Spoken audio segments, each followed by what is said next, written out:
Hello friends, आप कैसे हो। शायद आप बड़े मज़े में होंगे।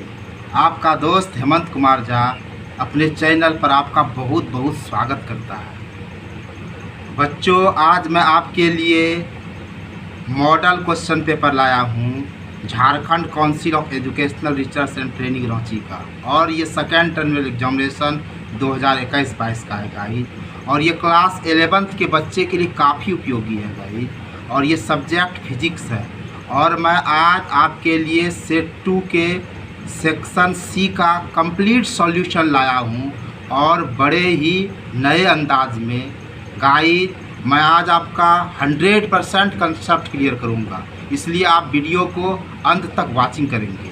तो गाइज देखो, हमारा पहला सवाल क्या है कि एक विस्थापन तरंग को y बराबर 5 sin 500t + 50 z द्वारा दर्शाया जाता है, तो निम्नलिखित का परिणाम निकालो। ए नंबर में हमको निकालने का था तरंग के प्रवाह की दिशा, तरंग की आवृत्ति, तरंग दैर्घ्य, तरंग गति और अधिकतम कण का वेग। आपको 5 ठो निकालना है।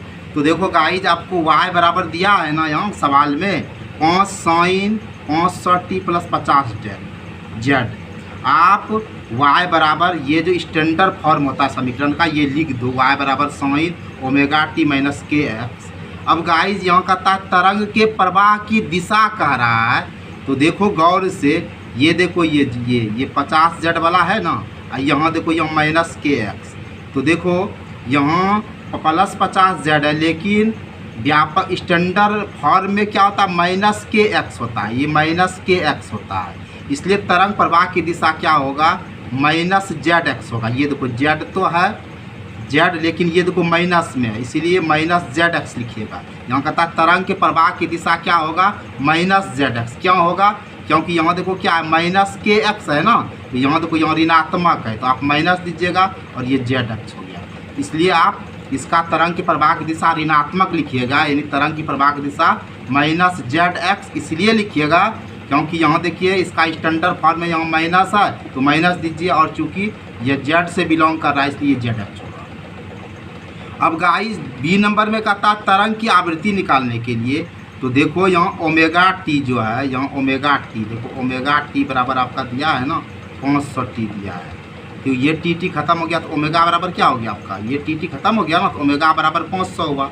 और गाइज ओमेगा बराबर आप फार्मूला जान रहे हो 2πf, जिसको हम लोग एन भी कहते हैं आवृत्ति, ये बराबर 500 हुआ। तो हमें एफ निकालना, यहाँ बीच में गुना छिपा, एफ बराबर क्या होगा 500/2π। फिर आप इसका कैलकुलेशन कीजिएगा, पाई के जगह पर 3.14 रखकर, तो आपका 75.61 हर्ट्ज होगा।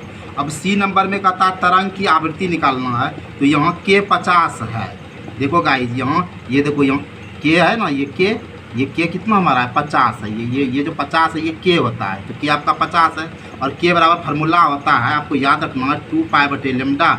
के जगह पर 50 रखिएगा, 2π/λ, कोनों कोनी गुणों कीजिएगा, 50 गुना λ बराबर 2π का 2π, और λ बराबर 2π, ये गुणों इस पार आएगा तो बटे 50 होगा। आप पाई के जगह पर 3.14 रखकर 2 से गुणा करके 50 से भाग लगाइएगा तो ये आ जाएगा। अब डी नंबर में कह रहा है तरंग गति, तो v बराबर ω होता है गाइज, और ओमेगा देखो हमारा 500 है, 500 लिखे, और k हमारा 50 है, दोनों को गुणा किए तो 25,000 मीटर प्रति सेकेंड होगा। अब अधिकतम कण का वेग कह रहा है, तो v बराबर ω × a होता है। ओमेगा हमारा 500 है, और a देखो ये 5 जो है ये a है, ये आयाम है, a बराबर 5 है, तो आप a की जगह 5 लिखिए, 500 और 5 को गुणा कीजिएगा, 2500 मीटर प्रति सेकेंड होगा। अब गाइज हम आगे बढ़ते हैं। अब देखो क्या कह रहा है, बहुत प्यारा सा क्वेश्चन है, बहुत अच्छा क्वेश्चन है, विस्कोसिटी का क्वेश्चन है गाइज, कि धारा रेखीय प्रवाह को परिभाषित कीजिए। हम आपके लिए धारा रेखीय प्रवाह का कई परिभाषा लाए हैं। देखिए पहला परिभाषा क्या है, जब तरल के प्रवाह में किसी एक बिंदु पर तरल के सभी कणों का वेग समान हो और एक ही मार्ग से होकर गुजरते हैं, तो इस प्रकार के प्रवाह को धारा रेखीय प्रवाह कहते हैं। जब तरल के प्रवाह में मान लो कि तरल प्रभावित हो रहा है, यानी तरल बह रहा है, तो किसी एक बिंदु पर मान लो कि ये तरल यहाँ देखो प्रभावित हो रहा है, यहाँ समझो इस फिगर को। जब तरल के प्रवाह में किसी एक बिंदु पर, जैसे देखिए ए पर, यहाँ देखिए अगर द्रव प्रभावित हो रहा है द्रव प्रभावित हो रहा है तो ए पर अगर आएगा तो एक बिंदु पर तरल के सभी कणों का वेग समान होगा। जितना भी द्रव आएगा ना, ये ए पर आएगा, ए बिंदु पर आएगा ना, उसका वेग v1 होगा।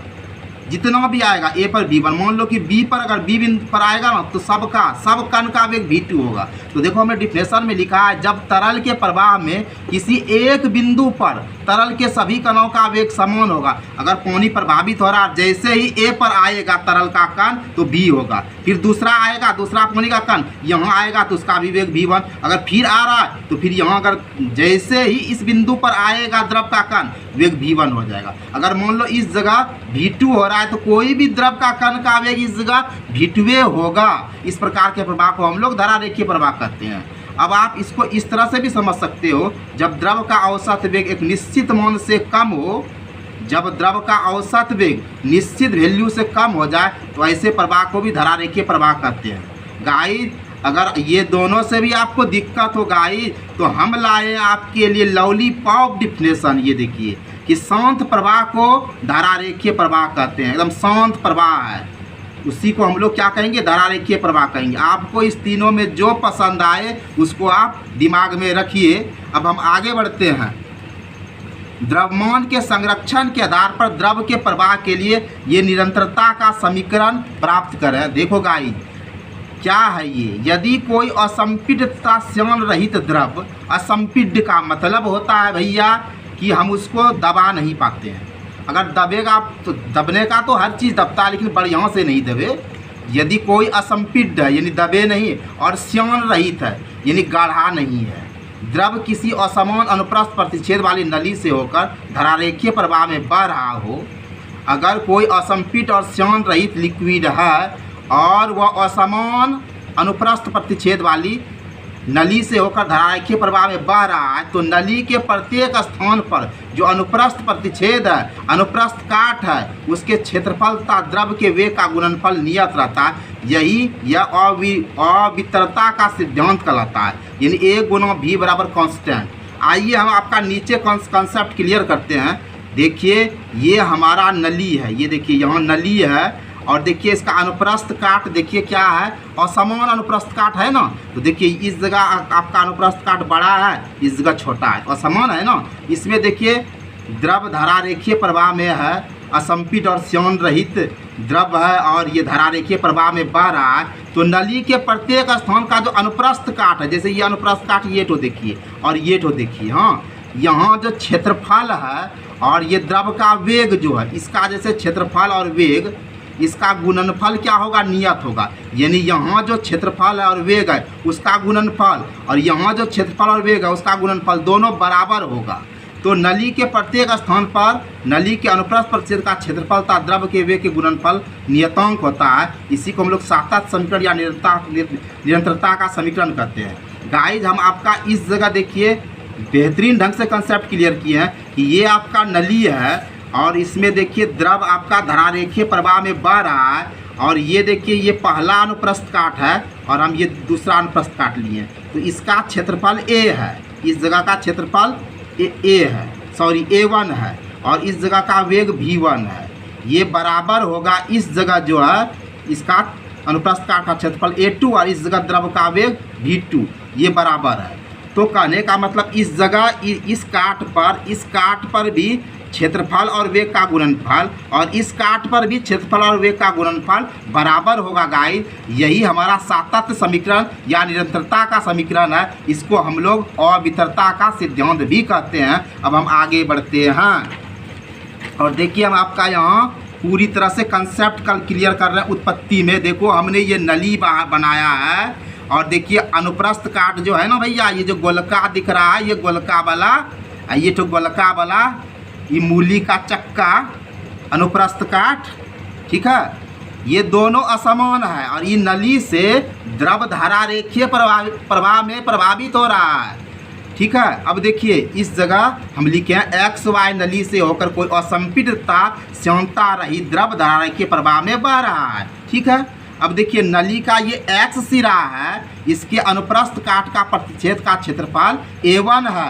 ये जो काट है ना, ये जो काट, इसका क्षेत्रफल A1 है, और यहाँ पानी का वेग V1 है। ठीक है, और नली y का जो ये सिरा है, यहाँ भी देखिए ये तो अनुप्रस्थ काट है ना, ये अनुप्रस्थ काट, तो इसका क्षेत्रफल A2 है और इसका वेग V2 है और द्रव का घनत्व ρ है। आप ये फिगर को समझ गए। अब हम जरा कैलकुलेशन की तरफ बढ़ते हैं। देखिए अब हम 1 सेकंड में सिरे x में प्रवेश करने वाले द्रव का आयतन निकालेंगे।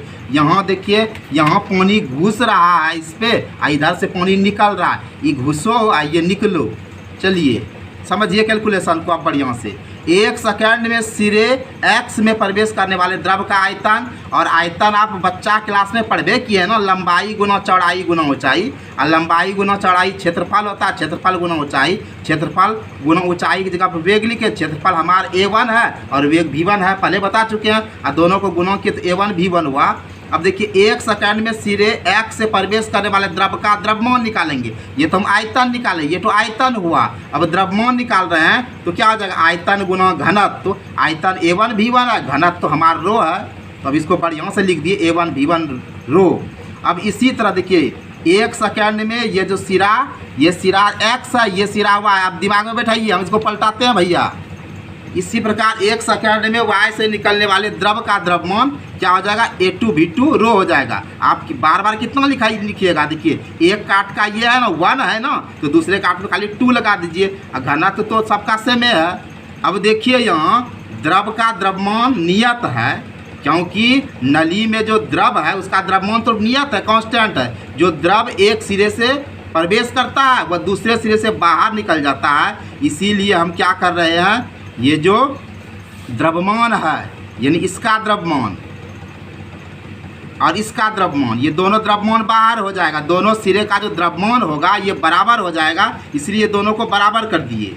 ठीक है, क्योंकि ये द्रव का द्रव्यमान नियत है, कांस्टेंट है। जो द्रव एक सिरे में प्रवेश करता है वही ना बाहर निकलता है। अगर मान लीजिए आप 1 किलो खाते हैं और 1 किलो निकालते हैं तो दोनों बराबर ना हुआ भैया। तो उसी तरह ये जो पाइप में है ना, जितना पानी घुसता है ना उतना निकलता है, इसीलिए दोनों का द्रव्यमान हम बराबर कर दिए। इसीलिए देखिए एक तो द्रव्यमान ये है ना पहला काट का, ये दूसरा काट का, ये दोनों बराबर कर दिए और रो रो को ख़त्म कर दिए। तो A1 V1 बराबर A2 V2 हुआ। अब बीच में जो है ये मसहरी के बत्ती वाला गुना है लगा दिए। अब देखिए ये बराबर ये हुआ, जब बराबर होता है तो उसको हम कांस्टेंट लिखते हैं। अब देखिए A1 गुना V1 बराबर A2 गुना V2 है, तो हम कह सकते हैं देखिए कि ये देखिए A1 गुना V1 यहाँ बटे क्या हो जाएगा, A2 गुना V2 बराबर यहाँ 1 लिखिएगा, इसको A1 बटे A2 और गुना V1 बटे V2 बराबर 1 लिख देते हैं। ये लिख देते हैं ताकि आपका 100% कंसेप्ट क्लियर हो। अब देखिए A1 बटे A2 बराबर यहाँ A हो गया, और यहाँ गुना है ना भैया, V1 बटे V2 V हुआ, और 1 जो है ना वो अचर राशि हुआ, इसीलिए E लिखे। अब हम जरा आगे हिला के बढ़ते हैं। अब नेक्स्ट क्वेश्चन देखिए, गहराई के साथ जी की भिन्नता पर चर्चा करना है। तो देखिए ये जो है ना आपका, ये है धरती मैया, ये धरती है, पृथ्वी है। मान लिए हैं कि पृथ्वी एक गोला है, आप लोग जानिए ना, पृथ्वी नारंगी के तरह गोल है, और इसका द्रव्यमान जो है ना बड़ी हम लिखे या त्रिज्या R लिखे। यदि पृथ्वी की सतह से नीचे ये D गहराई पर, ये जो है ना यहाँ देखिए ये D गहराई है, ये D गहराई पर ये M डैश है, ये जब ये डी गहराई पर गया ना तो इसका द्रव्यमान क्या हो गया, M डैश हो गया। तो ये देखिए ये पृथ्वी का द्रव्यमान हमारा M है, इसका त्रिज्या R है, यहाँ से यहाँ तक D है। तो ये देखिए ये पूरा जो हमारा है, ये पूरा हमारा R है ना, हो तो इतना टा D है, इतना टा तो R माइनस D होगा ना। अब देखिए ये G बराबर तो आप फार्मूला जानबे ना करते हैं हिला के, GM बटे R स्क्वायर होता है। जरा ध्यान से देखिए क्योंकि आपका एग्जाम है ना, बढ़िया से देखिए। आयतन बराबर क्या होता है गोला का, 4/3 पाई R क्यूब। ठीक है, तो 4/3 पाई, और इसका त्रिज्या जो है ये पृथ्वी गोला है तो R क्यूब हो गया। अब पृथ्वी का द्रव्यमान बराबर आयतन गुना घनत्व, आप पढ़े हैं द्रव्यमान का सूत्र। तो आयतन हमारा 4/3 पाई R क्यूब है, घनत्व हमारा रो है। अब आगे बढ़ते हैं जरा। अब देखिए G बराबर क्या होता है, GM बटे R स्क्वायर। तो G बराबर G गुना M के जगह पर अभी तुरंत निकाल के दिखाए ना, 4/3 पाई R क्यूब रो और बटे R स्क्वायर। अब हम इफेक्टिव मास ऑफ अर्थ निकालते हैं M डैश, ईठो निकालते हैं, ईठो का द्रव्यमान निकाल, ईठो देख रहे हैं ना, ईठो का द्रव्यमान निकाल रहे हैं। तो इसका भी सूत्र वही होगा, आयतन गुना घनत्व। तो आयतन बराबर देखिए 4/3 पाई, और यहाँ R के जगह पे क्या होगा, R माइनस D होगा, क्योंकि इसका देखिए इसका क्या हो जाएगा, R माइनस D हो जाएगा। इसलिए इसका ईटो का निकाल रहे, ईटो अंदर वाला ईटो का निकाल रहे, इसका रेडियस r माइनस डी है, ये जो है ना r माइनस डी है, इसीलिए यहाँ हम क्या कर रहे हैं r माइनस डी बैठाए। अब देखिए m डैश बराबर जब इसका द्रव्यमान निकाल रहे हैं तो क्या हो जाएगा, द्रव्यमान निकालेगा तो आयतन गुना घनत्व होगा ना, आयतन देखिए हमारा यही ना हुआ 4/3 पाई r माइनस डी पर क्यूब गुना रो।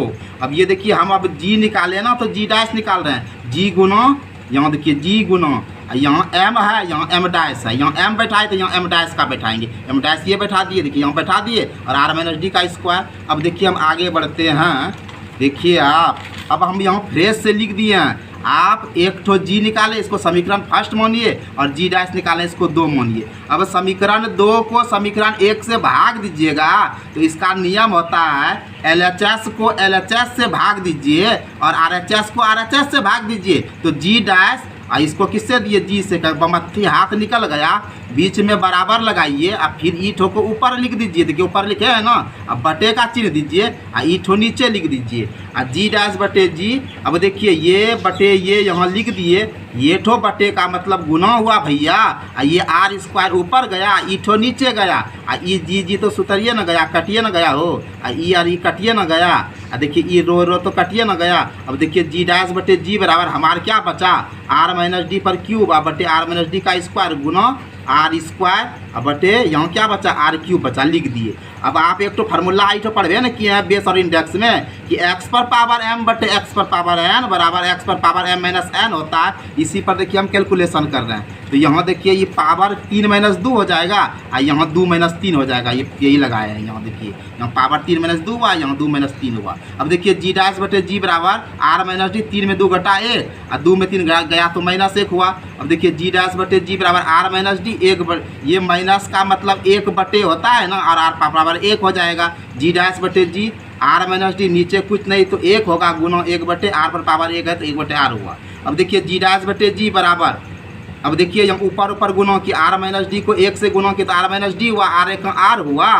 अब देखिए भैया जी डैश बटे जी ये r बटे r किए, यहाँ माइनस बा है तो माइनस दे दिए और d बटे r दिए। अब देखिए जी डैश बटे जी दिए, r कट गया तो 1 हुआ ना, 1 माइनस डी बटे r, नीचे कुछ नहीं तो 1 है। अब क्रॉस मल्टीप्लिकेशन किए, जी डैश को 1 से गुना किए जी डैश हुआ और फिर जी गुना 1 माइनस डी बटे r हुआ, यही हुआ। तो कहने का मतलब गाइस पृथ्वी की सतह से नीचे जाएगा तो इस क्रम में गुरुत्वीय त्वरण ये जो है ये घट जाएगा। अब हम बढ़ते हैं आगे। अब हमारा नेक्स्ट प्रॉब्लम है भैया कि ऊंचाई के साथ जी डैश की भिन्नता पर चर्चा करना। ये देखिए हमारा पृथ्वी है, हम यहाँ लिखे हैं पृथ्वी का द्रव्यमान m है और त्रिज्या देखिए यहाँ से यहाँ तक ये त्रिज्या जो है आपका ये r है और ये ठोस गोला है। पृथ्वी की सतह पर गुरुत्वीय त्वरण जी है, पृथ्वी की सतह से h ऊंचाई पर स्थित, यहाँ से पृथ्वी का ये सतह है और यहाँ से देखिए यहाँ से यहाँ तक h ऊंचाई पर ये कोई वस्तु है, इसका द्रव्यमान m है, ठीक है। तो हमारा ये r हुआ, इतना दूर हमारा r है, इतना दूर h है, इतना दूर h है, इतना दूर r है। तो ये पूरा जो हुआ ये पूरा हमारा क्या हुआ, r जोड़ h होगा ना, क्योंकि इतना r है इतना h है तो पूरा r प्लस h है। अब हम देखिए आगे बढ़ते हैं, तो जी बराबर देखिए फार्मूला क्या होता है, जरा इसको बदल लेते हैं, हरा हरा जी बराबर देखिए जी एम बटे r स्क्वायर होता है ना, ये समीकरण 1 हुआ। ये जी डैश बराबर जी एम, ये आर देखिए ये आर तो पूरा हो गया ना भैया, ये पूरा ले लिए आर प्लस एच, ऊंचाई है ना तो आर प्लस एच ले लिए, इसको समीकरण 2 मान लिए और समीकरण 2 को समीकरण 1 में भाग दीजिएगा। तो ये बामा को बामा से LHS को LHS से भाग दीजिए तो जी डैश बटे जी हुआ ना, ई ठो जो है इसको ऊपर पे रखिए लिखे, आई फिर बटे का चिन्ह दिए ना, ये बटा है ना, और फिर ये जी एम बटे आर स्क्वायर रखे ना, जी डैश बटे जी रखे और जी एम बटे आर प्लस एच स्क्वायर रखे, ये तो जो बटे है ना यहाँ गुना रखे, आर स्क्वायर ऊपर पे रखे, जी एम नीचे रखे, ये जी एम जनरल मैनेजर तो गायब हो गया और जी डैश बटे जी बराबर आर स्क्वायर बटे आर प्लस एच स्क्वायर हुआ। अब देखिए जी डैश बटे जी हुआ आर स्क्वायर। अब देखिए जरा इस जगह देखिए भाई, बढ़िया से देखिए हिला के, आर को क्या लिखे हैं आर गुना 1, ताकि आपको कटियोटा दिक्कत नहीं हो।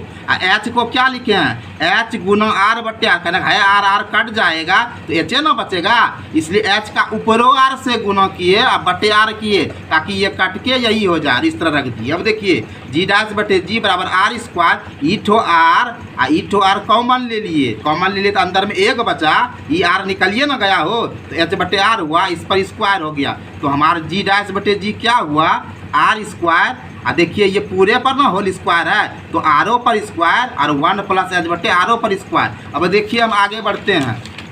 अब देखिए जी डैश बटे जी, ये हम फ्रेश से लिख दिए आर स्क्वायर। यहाँ देखिए हमारा क्या था, यही था, हूबहू लिखे हैं ताकि आपको दिक्कत नहीं हो। अब देखिए यहाँ आर स्क्वायर ये कट गया एक बार में, जी डैश बटे जी कट गया एक बार में, एक बटे यहाँ क्या हुआ, ये 1 प्लस एच बटे आर का स्क्वायर। अब देखिए जी डैश बटे जी एक दे दिए, ये तो भाग जो इसका मतलब गुना होता है, 1 प्लस एच बटे आर, इस पर पावर 2 है ना, इसका उल्टा क्या आ जाएगा -2, ठीक है। अब जी डैश बटे जी बराबर देखिए इस जगह 1 से गुना किए ना, तो एक तो इसी में घुस गया, खत्म हो गया, यानी 1 प्लस एच बटे आर पर पावर -2 हुआ। अब बाइनोमियल थ्योरम तो आप पढ़े हैं ना, नहीं पढ़े तो हम पढ़ा देते हैं अभी।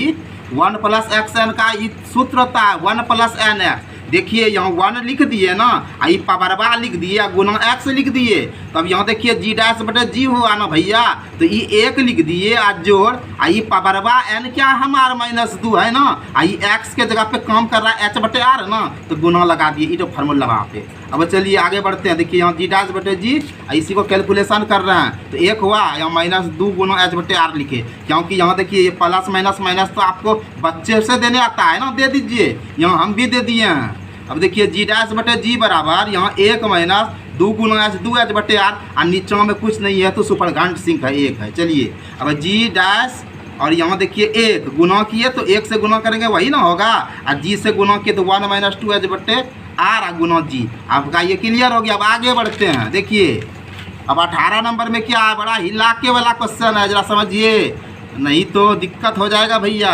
एसएचएम को क्रियान्वित करने वाला एक कण के लिए गतिज ऊर्जा और स्थिर ऊर्जा का व्यंजक निकालना है और दिखाना है एसएचएम में कि कुल ऊर्जा स्थिर रहता है, और इसको आलेखीय रूप में भी दिखाना है। टेंशन नहीं लीजिए, आप मज़े से बने रहिए, वाचिंग कीजिए, आपका काम देखिए हो रहा है कि नहीं। अब के ई बराबर देखिए हाफ एम बी स्क्वायर है ना, ये फार्मूला जानते हैं, भी बराबर omega √a square minus Y square था, लिख दीजिए आप फार्मूला। अब देखिए के ई बराबर हाफ एम, और देखिए यहाँ क्या करेंगे, गुना दिए। अब देखिए के ई बराबर था हाफ एम भी स्क्वायर, तो भी का जो फार्मूला है, यहाँ भी के जगह पे ये फार्मूला लिख दी, इसका स्क्वायर, ठीक है, ये सूत्र पे बैठाए, सिर्फ भी के जगह पे ये भी का फार्मूला लिख दिया है, इसका स्क्वायर। अब के ई बराबर 1/2 एम गुना देखिए ओमेगा पर स्क्वायर, तो ओमेगा स्क्वायर, और रूट अंडर का स्क्वायर हुआ तो रूट अंडर खत्म हो जाता है ना, तो यहाँ a square minus Y square बचा। अब देखिए ओमेगा स्क्वायर बराबर के बटे एम फार्मूला होता है। अब इसको कोना कोनी गुना कीजिए, के होगा, इसको एम गुना ओमेगा स्क्वायर कीजिएगा, तो ये हुआ। अब देखिए आप के ई बराबर हाफ एम ओमेगा स्क्वायर ए स्क्वायर माइनस वाई स्क्वायर हुआ, तो के ई बराबर हाफ, ये देखिए एम ओमेगा स्क्वायर हम आपको यहाँ दिखाए हैं, ये के बराबर है, इसके जगह पे हम यहाँ के लिख देते हैं, यहाँ के लिख दिए, ए स्क्वायर माइनस वाई स्क्वायर। अब देखिए आप क्लास 9th में ये फार्मूला पढ़े हैं, डब्ल्यू बराबर एफ गुना एस, यानी कार बराबर बल गुना विस्थापन। आप यहाँ माइनस लगा दीजिए ऋणात्मक। अब देखिए डी डब्ल्यू बराबर ये माइनस एफ, और यहाँ एस के जगह पर हम डी वाई लिख दिए, विस्थापन है ना। अब देखिए डी डब्ल्यू बराबर माइनस एफ बराबर फार्मूला होता है के वाई लिख दीजिए, यहाँ डी वाई लिख दीजिए। अब देखिए डी वाई बराबर ये माइनस को आप खत्म कर दीजिए, अब लिखिए यहाँ के वाई डी वाई, क्योंकि ये तो चिन्ह है, दिशा है, यहाँ लिख दिए के वाई डी वाई, ये समीकरण 1 हो गया, ठीक है। अब दोनों तरफ हम इंटीग्रेशन कर रहे हैं भैया, इधर भी इंटीग्रेशन कर रहे हैं, इधर भी इंटीग्रेशन कर रहे हैं। अब देखिए डी डब्ल्यू का इंटीग्रेशन निकालिएगा तो क्या होगा, डब्ल्यू होगा, क्योंकि देखिए डी एक्स बराबर एक्स आप जान रहे हैं, डी पी बराबर पी, तो डी डब्ल्यू बराबर क्या होगा, ये भी डब्ल्यू होगा, यहाँ डब्ल्यू लिख दिए। अब आप लोग एक ठो मंत्र तो जानते हैं ना कि इंटीग्रेशन उसी राशि की होती है जो डी से संबंधित होता है, और शेष राशि बाहर आ जाती है। तो चलिए हम ये डी से संबंधित वाई है ना, वाई जी को अंदर रखेंगे और के को तो बाहर कर दिए ना, बचा यहाँ वाई डी वाई, यहाँ कुछ नहीं है तो 1 है। आप ये फार्मूला जान रहे हैं कि एक्स पर पावर एन, ये रूट ये integration X N D X बराबर एक्स एन प्लस 1 बटे एन प्लस 1, ठीक है। डब्ल्यू बराबर के, देखिए ये फार्मूला पे तोड़े, वाई पर पावर 1 है ना, तो 1 जोड़े 1 बटे एन के जगह पर 1 है तो 1 जोड़े, डब्ल्यू बराबर के 1 2 बटे 2, डब्ल्यू बराबर के वाई स्क्वायर बटे 2। अब ये जो हुआ, ये हमारा कार्य जो हुआ, ये पोटेंशियल एनर्जी हुआ, स्थितिज ऊर्जा हुआ, ये इसको हम लिखे डब्ल्यू के जगह पे ई पी बराबर के वाई स्क्वायर बटे 2 गुना 1 लिख दिए। अब 1/2 के वाई स्क्वायर लिख दीजिए। अब आगे बढ़ते हैं। देखिए हम यहाँ लिखते हैं टोटल एनर्जी। का है कि देखिए हमको पोटेंशियल एनर्जी और काइनेटिक एनर्जी मालूम है ना गया हो, तो टोटल एनर्जी में स्थिर ऊर्जा और गतिज ऊर्जा को जोड़ेंगे। हाँ देखिए हम पहले आपको निकाल के दिखाए थे ना, ईपी ये होता है और के ई ये होता है, ये तो आपको उधर दिखाए हैं। अब देखिए इसीलिए हम इस जगह सामने में लिख दिए ताकि आप घन चक्कर में नहीं पड़िए। अब ईपी के जगह पे ईपी का फार्मूला लिखिए और के ई की जगह पे ये फार्मूला लिख दीजिए दोनों का। देखिए हाफ के कॉमन आ गया। अब बचा क्या भैया, वाई स्क्वायर जोड़ ए स्क्वायर माइनस वाई स्क्वायर, ये प्लस माइनस चला गया तो हाफ के ए स्क्वायर बचा, तो हाफ के स्क्वायर को सिस्टम से लिख दिए। अब देखिए इसका हम आलेखीय रूप में दिखाते हैं। देखिए ये आप ऐसे कर दीजिएगा एक रेखा, ठीक है, बढ़िया समझिए। और यहाँ देखिए इधर आप y लिख दीजिए और इधर आप क्या लिख दीजिएगा y डैश, ठीक है। अब यहाँ देखिए दो बिंदु दीजिए, ये a प्लस हुआ, ये a माइनस हुआ। अब आप इसको ऐसे करके यहाँ ऐसे मिला दीजिए, ठीक है। तो ये आपका जो हुआ ये स्थितिज ऊर्जा हुआ। और इधर से आप इसको ऐसे अगर मिला दीजिएगा तो ये आपका गतिज ऊर्जा हुआ। ई ठो जो है ना ये आपका टोटल एनर्जी हुआ, यही आलेखीय रूप हुआ। चलिए अब हम बढ़ते हैं आज के अंतिम सवाल पर, और बड़ा ही मस्त सवाल है, आप बढ़िया से समझिए।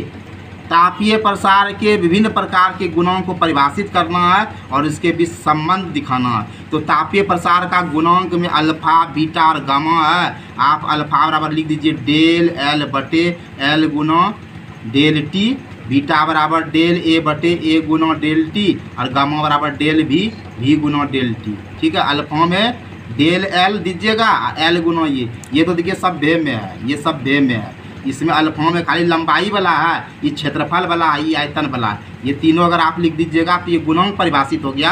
अब इसका हम संबंध बता रहे हैं, जरा समझिए अल्फा बीटा गामा में संबंध। तो देखिए आप भी बराबर एल क्यूब पढ़े, आयतन बराबर एल क्यूब पढ़े। अब इसका हम डिफ्रेंसिएशन निकाले डी वी बटे डी एल। अब देखिए एल के सापेक्ष निकाल रहे हैं तो डी एल क्यूब बटे डी एल हुआ। अब ये फार्मूला पढ़े हैं ना, D C of X N X N minus हुआ। एन आपका 3 है, एल एन 3 है तो 3 माइनस 1 डी वी बटे डी एल 3, एल 3 में गया तो 2 हो गया। अब देखिए डी वी बटे डी एल 3 एल स्क्वायर, नीचे कुछ नहीं तो एक गुणा को गुणा किए, डी वी एक डी वी और 3 एल गुना डी एल, इसको समीकरण 1 मान लिए। अब देखिए डेल भी बराबर फार्मूला होता है, ये फार्मूला है गामा इंटू भी डेल टी। तो यहाँ देखिए ये डेल है तो इसको हम डी वी लिख सकते हैं स्मॉल में, डी वी बराबर गामा भी, और ये बड़ी डेल्टा है इसको छोटी लिख दिए, डी टी लिख दिए, इसको समीकरण 2 मान लिए। अब 1 और 2 में देखिए भैया ये भी डी भी है, ये भी डी है। समीकरण का एक पक्ष अगर सेम है तो दूसरा पक्ष बराबर होबे न करेगा। तो ई ठो जो है ये देखिए गामा भी डी टी बराबर क्या हो गया 3 एल स्क्वायर डी एल, इसको 3 ले लिए। अब देखिए डेल एल बराबर क्या होता है, यहाँ अल्फा एल डी टी, ये आपका फार्मूला है, ठीक है। ये फार्मूला आप याद रखिएगा, डेल एल बराबर क्या होगा, ये अल्फा एल ये डी टी, ठीक है।